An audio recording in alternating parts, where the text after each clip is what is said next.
Very few horror fans haven't heard the name of H.P. Lovecraft. The way his writing gives you a sense of dread, suspense, and mystique as he describes a world where you face ancient deities and unimaginable horrors is absolutely impeccable. That's why Gods of the Deep, which came out this year, is a movie worth mentioning in Lovecraft's ever-expanding world. If you have a fear of deep bodies of water, giant creatures, and small spaces, sitting through this movie will definitely make you a little uncomfortable, but in the best way possible. Join us as we take a deep dive under the sea and finally meet the gods who reside there. Before we get into our explanation, we have a very small request. If you like our content, please support us by subscribing to the channel. It's a small click for you, but for us, it means a lot. Thank you. Let's begin. Strange electromagnetism in the air. Most underloved Lovecraftian movie, Gods of the Deep 2024, Explored. The movie begins with what seems to be a group of researchers exploring the seabed with the help of a remote-controlled submarine. They come across a huge wheel with stone hinges that are definitely man-made, and they're pretty curious about it. This research group is led by Dr. Julia Goldstein, and later she shows up at Miskatonic University in London in search of a certain Jim Peters. Peters, however, isn't so happy to see Goldstein. From their conversation, it becomes evident that Peters' father was working with Pickman Corporation, the one that Goldstein represents. However, after going on a mission, he disappeared without a trace. That's why Peters isn't so happy about dealing with Pickman Corporation or anyone related to it, even though he himself has been a part of Pickman Corporation's earliest research. Goldstein listens to everything Peters has to say, but doesn't hesitate to put him in his place when he starts going off on her. Peters' research has been funded by Pickman Corporation for ages, and now they have something very exciting that they want Peters to be a part of. Goldstein explained that they found a 37,000-foot deep trench in the seabed of the Atlantic Ocean. However, that's not why Goldstein's here. Goldstein shows Peters the pictures of the stone wheel on the seabed. Seeing such an odd thing there, Peters is definitely curious. Goldstein explains that Pickman Corporation wishes to lead an expedition into the stone wheel, which they think is a portal. Given that Peters is a pioneer in the Pickman Corporation's earlier research projects, they want him to be a part of it. With his curiosity piqued, Jim decides to join the meeting regarding the expeditions. He meets his other crewmates, Christine Harris, Joe Meeker, Gordon Atkins, and Hank O'Connell. Christine is a marine biologist while Joe is in charge of the security and communications.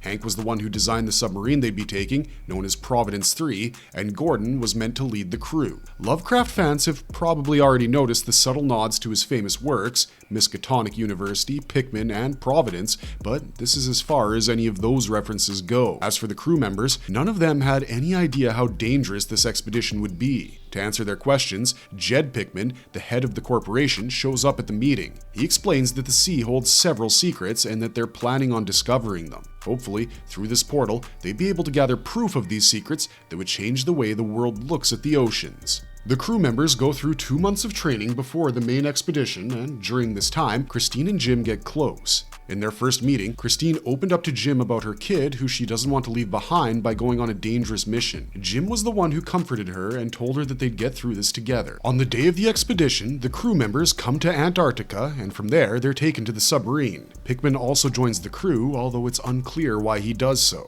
Once they get inside Providence 3, Gordon quickly settles into his seat and starts commanding the group about their next steps while informing Goldstein and her team about the progress. They keep going deeper and deeper towards the seabed, barely able to see anything in the dark. While everyone's in the main control room, Pickman is seen loitering in the corridor. He notices that there's a thin stream of water trickling inside the submarine, but he doesn't mention it to anyone. Finally, the group manages to reach the portal. The image that they're shown in the meeting did no justice to the actual structure. It's humongous and ominous. As the submarine gets closer to the portal and prepares to enter it, the communication system starts acting up. Soon, every other system starts malfunctioning as well. Goldstein's team tries their best to communicate with the Providence, but to no avail. On the other hand, the Providence crew tries their best to figure out what's going wrong as all of their main systems are shutting down. Everyone in Providence starts freaking out, but it's Meeker who keeps his cool. He tells everyone to keep going deeper because that's the sole reason they're here. They can't abandon the project just because there's a communication system failure. Hearing that, both Gordon and Christine keep driving the Providence deeper towards the seabed, which is again far deeper than they originally anticipated. After a while, the communications come back on, much to the relief of the crew. Goldstein's team informs the crew that they've been out of communication for 3 hours and 12 minutes, which makes no sense for the crew, as only minutes have gone by for them. Gordon asks for the life system update, and sure enough, 3 hours have gone by for the crew. But before they could pay any more attention to this, they noticed a giant life form lying on the seabed. It's bigger than any marine organism they've ever seen, and once Goldstein's crew gets the feed, Goldstein asks them to get a sample from the creature. Jim is supposed to go down there and take a sample, so he gets ready and enters the little rover. He carefully makes his way to the life form, and the closer he gets, the more his systems malfunction. However, Goldstein keeps insisting that Jim has to bring a piece of that organism back. Finally, Jim reaches the lifeform and cuts out a small piece of it. As he's doing so, Christine suddenly notices the creature is moving. She tries to tell the crew about it and insists on informing Jim, but Joe stops her. He stresses that it would jeopardize the mission, but Christine knew that this would end up in turn jeopardizing Jim's life, so she had to do something. As she makes her way to the pressure lock, hoping to open the door so they can extract Jim out as soon as they can, the creature wakes up. It's a humanoid monster with tentacles in the lower parts of its face. It bellows loud enough for everyone in the submarine to be affected. Jim too feels disoriented by the loud sounds. The creature reaches out for Providence and manages to touch it while Gordon is trying to move the submarine out of its reach. Because of that, Christine ends up falling into the pressure lock with it closing on top of her. A part of the submarine is damaged and water rushes in. Pickman falls over and hits his head. He sees a vision of a man who tells Pickman that whatever he came here looking for is right here. This seems to affect Pickman to the point that he starts losing his mind. Despite all the commotion, Jim managed to acquire a piece of the sample and was on his way up to the Providence. However, his entry was denied as Hank realized that Christine was still inside the pressure lock. He told Gordon about it and got to work getting Christine out. However, even after dragging her body out, Joe couldn't find a pulse. He declared Christine dead, and Hank had no choice but to move to the water-filled parts of the submarine, trying to drain the ballasts and assess the damage. Because of Christine getting locked up, it took a while for Gordon to get Jim back on board the Providence. When he finally does,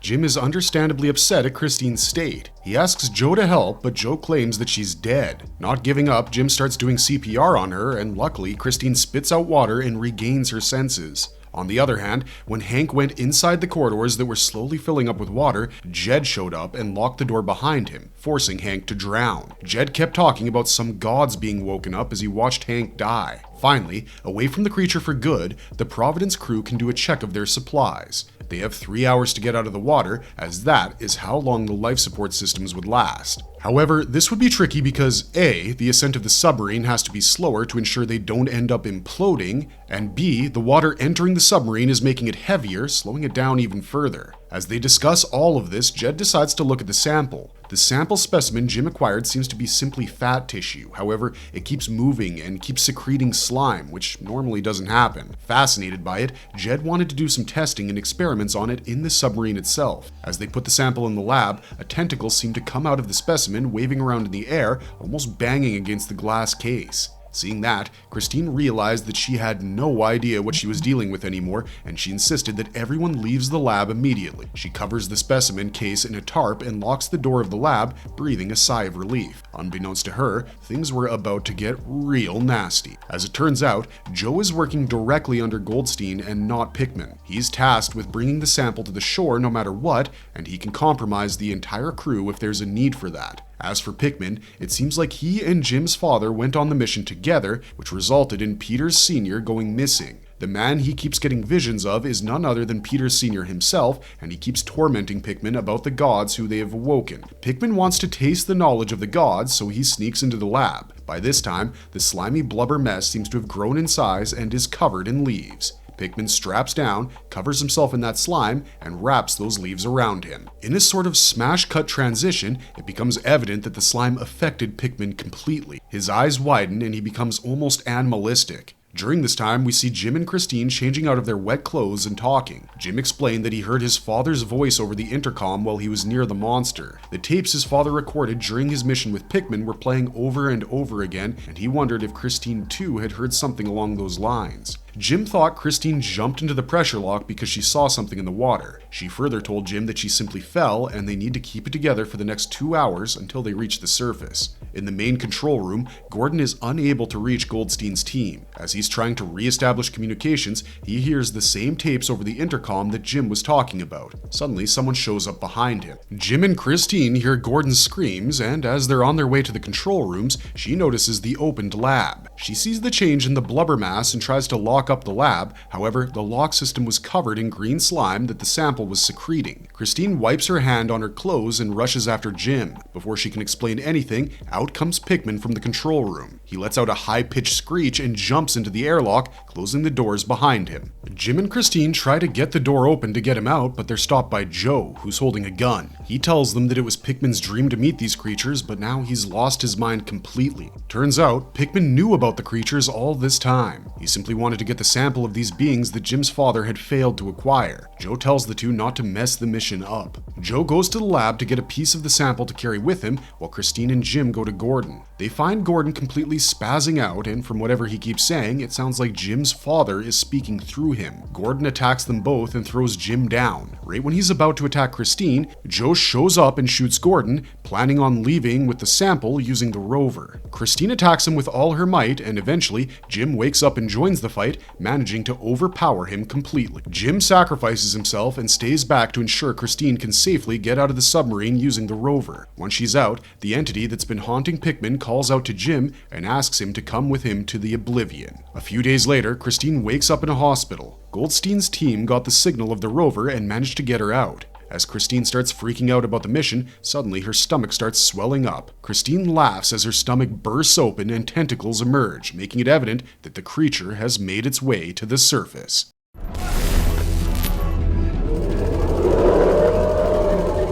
The fabled god of gods of the deep. Even though we don't get the name of that god, it's very clear that this creature was inspired by the famous Lovecraftian monster Cthulhu. Although inspired by, the creature's design is absolutely impeccable. The CG work done here is downright fantastic, given that this is a low-budget indie horror film. However, when it comes to the way the creature works, it's a bit different. The whole concept that whoever touches the slime or the blood ends up becoming the vessel for the entity, and eventually huge tentacles come out of their stomach, came off as a little cliche. The part where Christine explains that even though they got the fat layer of the life form, the presence of the entity that came with it was really cool. The realization that the crew was instantly doomed after bringing this piece on board is always a fun trope to have.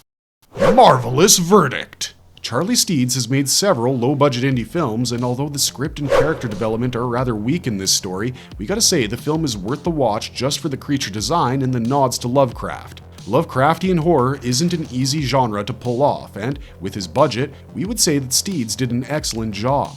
But we want to hear what you guys think. Let us know your thoughts in the comments section down below, whether you liked this movie or couldn't stand it at all. And for now, this is Wizard Wheezy signing off, but thanks for watching, stay safe out there, and have a marvelous day.